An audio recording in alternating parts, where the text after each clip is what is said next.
যেই ব্যক্তি আল্লাহর উপরে ভরসা করে চলতে পারে, আপনার মর্যাদাটা যে কি এটা আমি আসলে আমার ভাষায় বুঝাইতে পারবো তো নাই, সক্ষম নই। রাসূল নামের কথাটা শুনলে হয়তো আপনার অন্তর জুড়িয়ে যাবে। রাসূলুল্লাহ সাল্লাল্লাহু আলাইহি সাল্লাম বলেছেন, আমার উম্মতের মধ্যে এমনও 70,000 ব্যক্তিরা আছে যারা জান্নাতে যাবে এমন অবস্থায় যাদেরকে আল্লাহ জিজ্ঞেসই করবে না তুমি কি করেছো, বিনা হিসাবে বিনা শাস্তিতে জান্নাত পাবে। এমনও 70,000 লোক এই উম্মতের মধ্যে আছে। আরেকটা বর্ণনায় আসছে প্রত্যেক একজনের সাথে আরো 70,000, তার মানে প্রায় 4,90,00,000 বা এরকম সামথিং কিছু হবে, যাদের মর্যাদা এমন যে আল্লাহ তাদেরকে দেখলে তাদের কোনো হিসাব নাই, বিচারও নাই, বলবে তোমরা জান্নাতি। রাসূলুল্লাহ সাল্লাল্লাহু আলাইহি ওয়াসাল্লাম বলেছেন কারা তারা? রাসূল বলছেন মাত্র 4টা গুণ যাদের মধ্যে আছে। ঈমান তো আছে, তাদের গুণ হলো লা ইয়াস্তারকুন, তারা শরীরে দাগ কাটে না।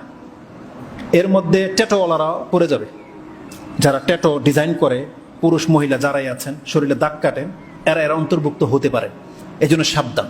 কিন্তু জাহিলিয়াতের যুগে তারা লোহার দাগ কেটে শরীরের চিকিৎসা নিত। চেহারার মধ্যে এখনো সুদানের কিছু প্রদেশে আমি দেখেছি তারা কাউমকে পার্থক্য করার জন্য কারো গালে 3টা দাগ, এখানে 3টা দাগ, কপালে দাগ, মানে ছিদ্র করা, কেটে ফেলে দেওয়া হয়েছে। এইরকম দাগ কাটা যাবে না। রাসূল বলেছেন যারা বিনা হিসেবে জান্নাতে যাবে তারা লা ইয়াকতাউন, তারা দাগ কাটে না। ওয়ালা ইয়াস্তারকুন, তারা কাউকে গিয়ে বলে না যে আমার পেট ব্যথা, হুজুর আমার একটু পানি পড়া দেন, মানে এসে তলব করবে না যে আমাকে একটু জারফুক করে দেন, আমার এই সমস্যা সেই সমস্যা, তারা তলব করবেন। লা ইয়াস্তারকুন। আর ওয়ালা ইয়াতাতাইয়ারুন, তারা পাখি গণনা করবে না, মানে পাখিকে উড়িয়ে দিয়ে ভাগ্য ভালো না খারাপ, ডান দিকে গেল না বাম দিকে গেল, করবো কি করবো না, এটা তারা করে না, মানে অলক্ষী কুলক্ষণকে বিশ্বাস করে না। তো তারা কিভাবে চলে? রাসূল বলছেন ওয়ালা রাব্বিহিম ইয়াতাওয়াক্কালুন, তারা কেবলমাত্র তার রবের ভরসায় চলে। যদি এটা কেউ করে দেখাতে পারে, রাসূল বলছেন এই গুণ যার, তাদেরকে আল্লাহ বিনা শাস্তিতে বিনা জিজ্ঞাসা জান্নাত দিয়ে দিবেন। আল্লাহ যেন আমাদেরকে তাদের অন্তর্ভুক্ত করেন, আমিন ইয়া রাব্বুল আলামিন। তবে এটা ভেঙে যাবে যদি কোনো ব্যক্তি এই কাজটা করে, যেটা আমি প্রথম, ওটা ছিল ইমাম বুখারী এবং মুসলিমের হাদিস, বলে দিই কিতাবুল হিকাকে আছে 6472 এ হাদিস। এই মর্যাদা কেটে যাবে যদি কোনো ব্যক্তি এই কাজটা করে, যেটা ইমাম তিরমিজি এবং আবু দাউদ কোট করেছেন। তিরমিজিতে 2055 এবং ইবনে মাজাতে হাদিসটা 3489-তে রয়েছে। সেটা কি? রাসূলুল্লাহ সাল্লাল্লাহু আলাইহি ওয়াসাল্লাম বলেন মানিক তাওয়া, যেই ব্যক্তি শরীরে দাগ কাটলো, আও ইস্তারকা, অন্যের কাছে জারফুক তলব করলো, সেই ব্যক্তি ফাকাদে বারিয়া মিনাত তাওয়াক্কুল, সেই ব্যক্তি তাওয়াক্কুল থেকে সম্পর্কহীন। তার সাথে আল্লাহর কোনো তাওয়াক্কুল সে করলো না, আল্লাহর পরে সে সম্পর্কহীন, মানে তার মধ্যে তাওয়াক্কুল নাই, তার মানে সেই ব্যক্তি তাওয়াক্কুল থেকে বিচ্ছিন্ন হয়ে গেল।